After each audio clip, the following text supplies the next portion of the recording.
नारायण ने बोला, लक्ष्मी आज शनिवार का दिन है, जिस दिन अपन इस दरिद्रता से मिलने के लिए पीपल के पेड़ के नीचे आए हैं।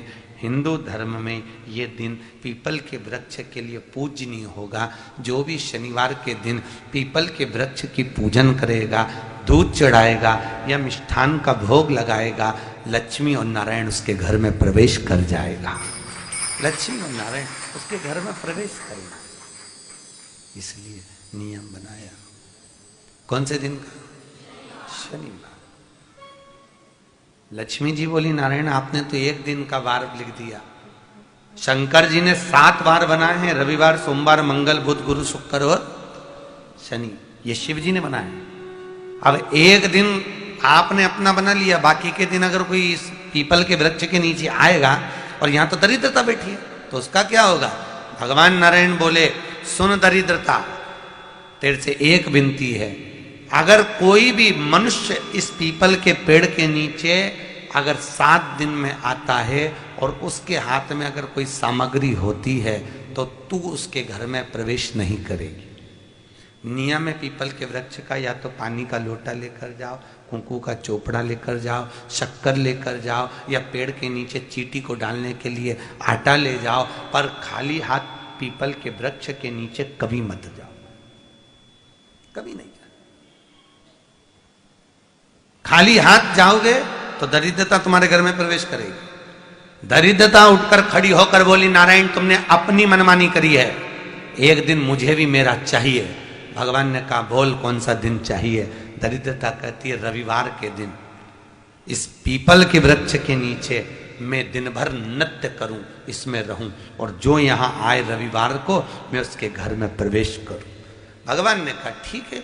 दरिद्रता, रविवार का दिन एक ऐसा दिन रहेगा जिस दिन तू इस पीपल के वृक्ष के नीचे नृत्य करेगी, और जो आएगा इस पीपल के वृक्ष के नीचे तो उसके साथ प्रवेश करेगी।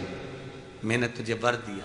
इसलिए हमारे यहाँ केवल पीपल का वृक्ष अगर दीवार में भी लग जाता है ना, किसी की फैक्ट्री की दीवार में, किसी के घर की दीवार में पीपल का वृक्ष अगर लग जाता है, पीपल का पौधा लग जाता है, उसको कितना भी तोड़ लो वो वापिस लग जाएगा। फिर तोड़ोगे फिर लग जाएगा। अगर पीपल के पौधे को तोड़ना है तो केवल रविवार का दिन एक नींबू, एक मिर्ची और बमूल का कांटा, ये 3 चीजें रखने के बाद में आधे घंटे बाद रविवार के दिन पीपल के पेड़ को उखाड़ कर फेंक दो। दूसरी बार कभी पीपल दीवार में लगता ही नहीं, कभी नहीं लग सकता। केवल एक रविवार का, केवल एक संडे, इतवार का। घर में दीवारों पर अगर पीपल लग भी गया है, इसलिए पीपल के वृक्ष को उखाड़ने का, अगर घर में पीपल लगा हुआ है या पीपल का पौधा हमारे घर में लग गया, उसको उतारना, निकालना, लगाना, तो पीपल के वृक्ष को अगर निकाला जाता है तो रविवार के दिन, और अगर पीपल के वृक्ष को कहीं लगाया जाता है तो सोमवार के दिन या मंगलवार के दिन, बुधवार के दिन, इन दिनों में लगा सकते पीपल के वृक्ष कहीं लगाना। शनिवार का दिन एक ऐसा दिन होता है जिस दिन पीपल के वृक्ष को कहीं जाकर लगाया नहीं जाता, क्योंकि शनिवार के दिन पीपल के वृक्ष के नीचे लक्ष्मी रहती है। हम अपने हाथों से अगर पीपल का वृक्ष किसी दूसरी जगह पर शनिवार को रोपित करते हैं तो हमारे घर की लक्ष्मी अपने घर से छिन्न होकर चली जाती है। इसलिए शनिवार के दिन पीपल लगाया नहीं जाता, किसी के घर जाकर उसको वापस पलटा नहीं जाता। लग गया उसको डाल। प्रभु मेरी धर्म पत्नी को कहाँ रखूं आप बताओ? वो तो जहां यज्ञ होता है, अनुष्ठान होता है, दान होता है, पुण्य होता है, सत्कर्म होता है, वहां जाने को तैयार नहीं। अब करूं क्या? भगवान ने बोला, एक काम करो। दुर्वासा जी बोले, जिसके यहां रात्रि में बर्तन झूठे पड़े रहते हो उसके घर में इस दरिद्रता को लेकर तुम प्रवेश कर जाना। जिसके यहां रात्रि में बर्तन झूठे पड़े हो वहां लेकर प्रवेश कर जाओ। दूसरी जगह दुर्वासा जी बोले, जो स्त्री घर में दोपहर के समय पर सो रही हो उसके घर में इसको लेकर प्रवेश कर जाइए। जो स्त्री दोपहर के समय में घर पर सो रही हो इस दरिद्रता को लेकर प्रवेश कर जाइए। तीसरा, जिसके यहां पर दरवाजे पर कांटे वाले पौधे लगे हों उस घर में इस दरिद्रता को लेकर प्रवेश कर जाइए। दरिद्रता, कितनी सुंदर बात कही है।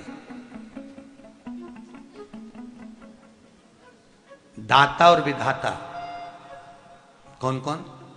दाता और विधाता। लक्ष्मी और दरिद्रता के सगे भाई हैं। कौन कौन? दाता और विधाता। दाता को फिटकरी प्रिय है, विधाता को नमक प्रिय है। ये दोनों हमेशा लक्ष्मी को और दरिद्रता को दोनों को समझाते थे, दोनों में प्रेम बढ़ाते थे। आज भी हिंदू धर्म की रीति है। यहां तो ठीक है, जिसके यहां पर भी अगर थोड़ी सी भी परेशानी होती है, थोड़ा सा क्लेश होता है, अशांति होती है, लक्ष्मी नहीं टिक रही हो, काम नहीं बन रहे हो, बहुत प्रयास करा जा रहा हो और हमारा कार्य नहीं होता, तो क्या करते हैं? फिटकरी और नमक को पानी में डाल देते हैं और घर में पोछा लगा देते हैं। आप लोगों ने आजकल फेसबुक पे भी पढ़ा होगा, व्हाट्सएप पे भी पढ़ा होगा। तो क्यों लिखा उसमें? उसका कारण ही केवल ये है कि दाता और विधाता की प्रियता उसमें। माता ख्याति के जो 4 बच्चे हुए, इसमें जो 2 लड़के हैं, दाता और विधाता, उसकी प्रियता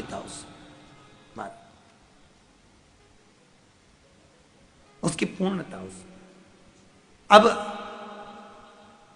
दुर्वासा जी बोले अपनी धर्म पत्नी को वहां लेकर, जहां कांटेदार पौधे लगे हों वहां पर लेकर प्रवेश कर जाइए। कांटेदार पौधों में उस दरिद्रता का निवास हो गया। कितना विचित्र कथा यहां वर्णन करी है। श्रीमद् भागवत के अंतर्गत जो वर्णन किया कि मृत्यु निश्चित है। भगवान शंकर पर विश्वास रखकर एक एक पल, एक एक घड़ी, एक एक समय, एक एक नक्षत्र का शिव महापुराण में वर्णन है। यहां तक शास्त्र कहता है कि पीपल के वृक्ष की जब भगवान शिव रचना करे, पीपल के वृक्ष की जब रचना करी गई तो उस पीपल के वृक्ष में भी कौन सा समय किसका है, ये शिव महापुराण वर्णन करती है। सुबह 4 बजे से लेकर 7:30 बजे तक पीपल के वृक्ष में ब्रह्मा जी का वासा होता है। 7:30 बजे से लेकर 10:30 पौने 11 बजे तक पीपल के वृक्ष में भगवान विष्णु का वासा होता है। 10:30 बजे से लेकर पीपल के वृक्ष में 11:30 बजे तक पितरों का वासा होता है। 11:30 बजे से लेकर 12:30 बजे तक पीपल के वृक्ष में आहूतों का वासा होता है। 12:30 बजे से लेकर शाम को 4 बजे तक पीपल के वृक्ष में वासुकों का वासा होता है। 4 बजे से लेकर शाम को 7:30 बजे तक पीपल के वृक्ष में शंकर का वासा होता है। 7:30 बजे से लेकर 9:30 बजे तक पीपल के वृक्ष में कुबेर का वासा होता है। 9:30 बजे से लेकर फिर कुबेर के वृक्ष में अन्य देवों का वासा चालू हो जाता है। इसलिए हमारा हिंदू धर्म कहता है, हमारे शास्त्र कहते हैं कि पीपल के वृक्ष को जब पूजा जाता है, पीपल के वृक्ष की जब पूजन करी जाती है तो सुबह 10:30, 11, ज्यादा से ज्यादा 11:30, ज्यादा से ज्यादा 12, उसके पहले पीपल के वृक्ष की पूजन कर लेना चाहिए। रात को कुबेर का वासा होता है, इसलिए पीपल के वृक्ष में दीपावली के दिन रात्रि को 8:30 बजे से लेकर 9:30 बजे के बीच में जो पीपल के वृक्ष के नीचे घी का दिया लगाता है, उसके घर में कभी संपदा की कमी नहीं आती है, क्योंकि कुबेर स्वयं विराजमान होता है पीपल के वृक्ष के नीचे। क्यों? क्योंकि 11:30 बजे से लेकर 12:30 बजे तक पीपल के वृक्ष में पितरों का वासा रहता है, आहूतों का वासा रहता है, फिर वासुकों का वासा आता है। पितृ किसको कहते हैं? महाराज जो पूरी उम्र लेकर चले गए और उनके भीतर अभिलाषाएं बहुत थी, मैं ये भी करना चाहता हूं, मैं ये भी करना चाहता हूं, वो पितृ हो जाते हैं।